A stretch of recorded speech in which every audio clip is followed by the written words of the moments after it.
تو جب بھی ہم عرب اصطلاح میں لفظ عرب استعمال کرتے ہیں تو اٹ مینس وہاں کے بسنے والے لوگ اس ایریے میں، یعنی جزیرہ نماء عرب میں بسنے والے لوگ مراد ہیں۔ اب جزیرہ نماء عرب، جزیرہ نما کسے کہتے ہیں؟ جزیرہ ہوتا ہے ایک، جزیرہ نما ہوتا ہے۔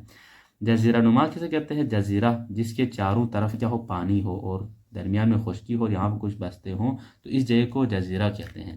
تو کیونکہ عرب کی جو لوکیشن ہے وہ اسی طرح سے، انشاءاللہ ابھی میں ڈسکس کروں گا محل کو، تو آپ لوگوں کو پتہ چلے گا کہ کیوں اسے جزیرہ نما کہتے ہیں، کیونکہ چاروں طرف اس کا پانی ہے، درمیان میں یہ ہے۔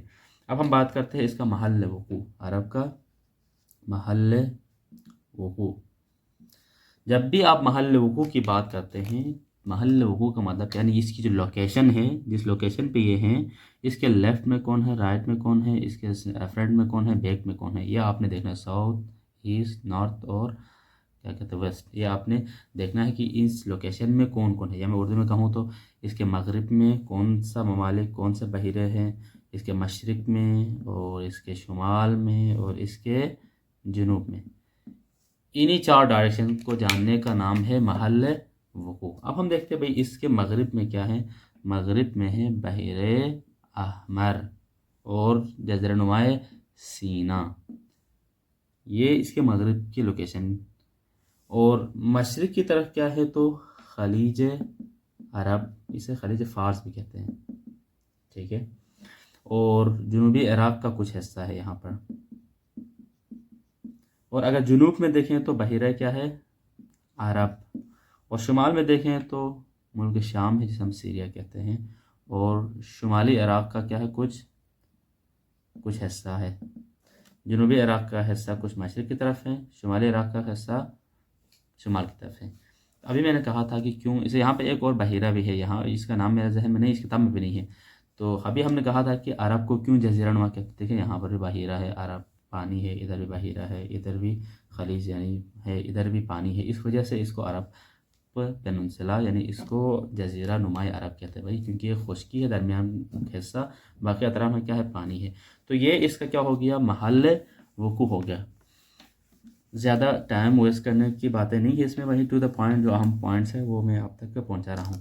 اب ایک بات ہے کہ عرب کا جو کل محل وقوع ہے، یہ کیا کہتے ہیں، کل جو رقبہ ہے، یہ امپورٹنٹ پوائنٹ ہے کہ عرب کا کل رقبہ کیا ہے۔ ڈفرینٹ کتابوں میں مختلف ہے، لیکن 2-3 کتابوں میں، کیونکہ اب تک کسی نے فکس نہیں بتایا کہ بھئی عرب کا کل رقبہ اتھینٹیکیشن کے ساتھ کسی نے نہیں بتایا، بس اندازے لگائے ہیں۔ تو انہیں اندازوں میں سے ایک مستند اندازہ، جیسے کہ اس کتاب والے نے یہیں لکھا ہے، 10 سے 13 لاکھ مربع میل۔ یہ امتحان کے نقطہ نگاہ سے بھی بہت امپورٹنٹ کوشچن ہے کہ عرب کا کل رقبہ کتنا ہے اندازتاً، تو 10 سے 13 لاکھ مربع میل ہے۔ یہ آپ کے ذہن میں ہونا چاہیے، دس امپورٹنٹ کوشچن۔ اوکے، اب ہم بات کرتے ہیں عرب کی جغرافیائی حیثیت۔ جغرافیائی حیثیت کا آپ بات کریں تو جغرافیائی حیثیت 2 طریقے سے آپ کو دیکھنا ہے، ایک اندرونی، ایک بیرونی طور پر۔ اندرونی طور پر آپ دیکھیں تو اس کے 4 جانب کیا ہے، صحرا ہے، ریگستان سے گھرا ہوا ہے، جس کی بدولت یہ ایک کیا ہے، محفوظ قلعہ ہے بھائی، اس طرف بھی صحرا ہے، اس طرف بھی صحرا ہے، اس طرف سے اس طرف کوئی ممالک نہیں بستے ہیں، تو یہ کیا ہے، پروٹیکٹڈ ایک لوکیشن پہ ہیں، اس وجہ سے ان پر باہر کے حملات کم ہوئے ہیں۔ دیگر جو جن ممالک کو دیکھ کے آپ عرب کو قیاس کریں تو یہ ایک محفوظ ہے، کیونکہ بھائی ادھر بھی ابھی پاکستان اور ہندوستان یہ 2 ممالک ہیں، تو یہ ملے ہوئے، یہ کبھی ان کی زمین غصب کرتا ہے، یہ ان کی زمین، اسی پر بارڈرز پر لڑتے رہتے ہیں، ان کا تو ایسا کچھ ہے ہی نہیں بھائی، ابھی ریگستان ہے، کوئی بستا ہی نہیں ہے، بیاہ ہو گیا زمین ہے، تو اس وجہ سے یہ کیا ہے، یہ محفوظ رہا ہے، یہ اندرونی طور پر۔ اور بیرونی طور پر آپ دیکھیں تو اس کی لوکیشن کچھ اس طرح سے ہے، یہ جزیرہ نماء عرب جو ہیں یہ تمام بر اعظموں کے ساتھ یہ کیا ہے، اس کا کنیکشن ہے، یہ جڑا ہوا ہے، خشکی کا بھی راستہ ہے اور سمندر کا بھی کیا ہے، کیونکہ ہم نے کہا، ابھی میں نے دکھایا آپ لوگوں کو، سمندر ادھر خلیج فارس ہے، ادھر بحیرہ کیا کہتے ہیں عرب ہے، ادھر بحیرہ احمر ہے، تو سمندر کا بھی راستہ ہے، خشکی کا بھی راستہ ہے، تو یہ اس کی جغرافیائی حیثیت ہے۔ اوکے جی، یہی کافی ہے، اس سے زیادہ ہم اس پر ڈسکس نہیں کرتے ہیں۔ اب ہم بات کرتے ہیں عرب کی قومیں۔ اوکے، یہ ایک امپورٹنٹ ٹاپک ہے، یہ ہر کتاب میں ڈسکس کیا گیا ہے، امتحانی نقطہ نگاہ سے بھی اہم ہے۔ دیکھیں، نسلی طور پر عرب کی قوموں کی ہم بات کرتے ہیں تو تاریخی کتابوں میں جو آیا ہوا ہے، عرب کی